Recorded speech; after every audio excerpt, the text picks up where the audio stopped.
नमस्ते दोस्तों, सुषमा स्वाद किचन में आपका स्वागत है। तो दोस्तों आइए, आज की रेसिपी में मैं आपको आम पट्टी बनाने के लिए बताऊंगी, क्योंकि अभी आम मार्केट में बहुत आई हुई है तो कुछ रेसिपी बनाना तो बनती है। तो आइए, बच्चों को खुश करने के लिए मैं आम पट्टी की रेसिपी ही बना रही हूँ। तो आइए आपके साथ मैं शेयर करती हूँ, जो बच्चे भी बहुत ही इंजॉय से खाते हैं। तो देखिए, मेरे घर के गार्डन में ही आम का पेड़ है और उसमें देखिए इस तरह से छोटे छोटे कैरियाँ हुई थी। तो मैं उन सब को तोड़ के लाके अच्छी तरह से धो करके देखिए मैं इसे 4 सीटी लगा करके बॉईल कर ली हूँ। अब बॉईल करने के बाद मैं इसकी पानी छान करके ठंडा कर ली हूँ। अब मैं इसके छिलके उतार करके इसकी सारे पल्प निकाल लेती हूँ। तो आइए दिखाती हूँ किस तरह से इसकी पल्प आपको निकालनी है। तो देखिए, इसके छिलके इस तरह से उतार लीजिए और छिलके में भी जो पल्प लगी हुई है उसे भी मैं निकाल लूँगी। तो देखिए, इस तरह से मैं स्पून की सहायता से सारे पल्प को इस तरह से निकाल लेती हूँ, या फिर आप हाथों से भी निचोड़ करके निकाल सकते हैं। देखिए, इस तरह से हाथों से भी निचोड़ करके निकाल सकते हैं। देखिए कितनी अच्छी तरह से हाथों से निकल जा रही है। तो इसी तरह से मैं सारे आम की पल्प निकाल लेती हूँ सबसे पहले। तो देखिए फ्रेंड, मैं आम की पल्प इस तरह से निकाल ली हूँ। देखिए, मैं हाथों से ही निचोड़ करके मैं निकाली हूँ। आप जब इसे हाथों से निचोड़ करके निकालिएगा तो आपको मिक्सर ग्राइंडर में इसे ग्राइंड करने की ज़रूरत नहीं है, बस इसे आप सिर्फ छन्नी पे छान लीजिए। तो देखिए, छन्नी पे छानने के लिए मैं जो पैन में बनाऊंगी उसी में ही छन्नी लगा करके रखी हूँ और इसे इस तरह से डाल करके देखिए इस तरह से डाल करके मैं छान लेती हूँ। इससे क्या होगी कि इस तरह से छन्नी से छानने से आपकी आम की पल्प बिल्कुल स्मूथ हो जाएगी और इसमें जो भी चम्स होगी वो सब आपकी अच्छी तरह से स्मूथ हो जाएगी। देखिए, तो मैं आपको इस तरह से दिखा रही हूँ। देखिए कितनी स्मूथ निकल रही है इसकी पल्प। तो मैं इसी तरह से छान करके मैं ले लेती हूँ। तो आम के पल्प को देखिए मैं इस तरह से छन्नी से छान ली हूँ और ये देखिए इसमें जरा भी चम्स नहीं है, बहुत ही स्मूथ हो गई है। देखिए, अब मैं इसमें 1 कटोरी चीनी डाल देती हूँ।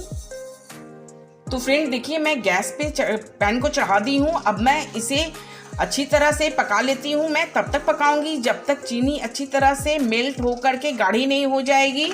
मैं इसे पकाते हुए आगे की प्रोसेस भी मैं आपको दिखाऊंगी।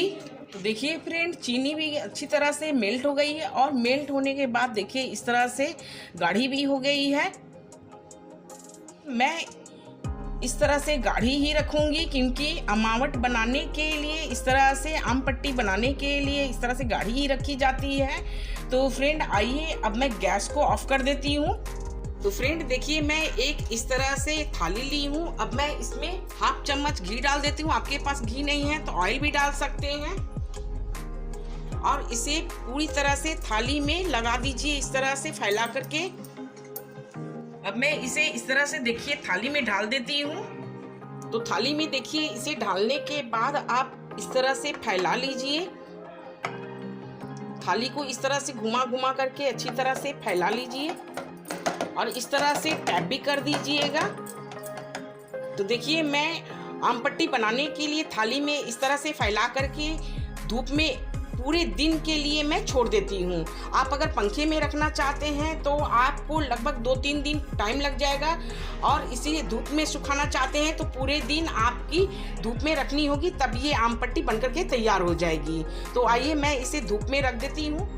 तो ये देखिए फ्रेंड, मैं आम पट्टी को धूप में अच्छी तरह से सुखा ली हूँ और देखिए बहुत अच्छी तरह से ये सूख चुकी है। अब मैं आपको इसे कट करके दिखा रही हूँ। इस तरह से कट कर लीजिए। तो फ्रेंड देखिए, मैं इस तरह से आम पट्टी को आपको कट करके और इस तरह से देखिए निकाल कर दिखा रही हूँ। देखिए कितनी अच्छी तरह से मेरी आम पट्टी सूख करके निकल गई है।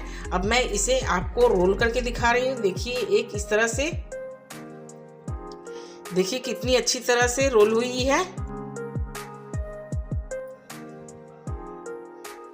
तो ये लीजिए फ्रेंड, खट्टी मीठी टेस्टी अमावट बनकर के तैयार हो गई है। फ्रेंड इसे बनाना बहुत ही आसान है। आप इस तरह से घर पे बना करके अपने बच्चों को खुश कर सकते हैं। और ये अमावट की रेसिपी देखते हुए मेरे चैनल को लाइक कीजिए, शेयर कीजिए, सब्सक्राइब कीजिए और मुझे कमेंट में ज़रूर बताइएगा कि आपको ये मेरी अमावट वाली यानी कि आम पट्टी वाली रेसिपी आपको कैसी लगी। थैंक यू दोस्तों।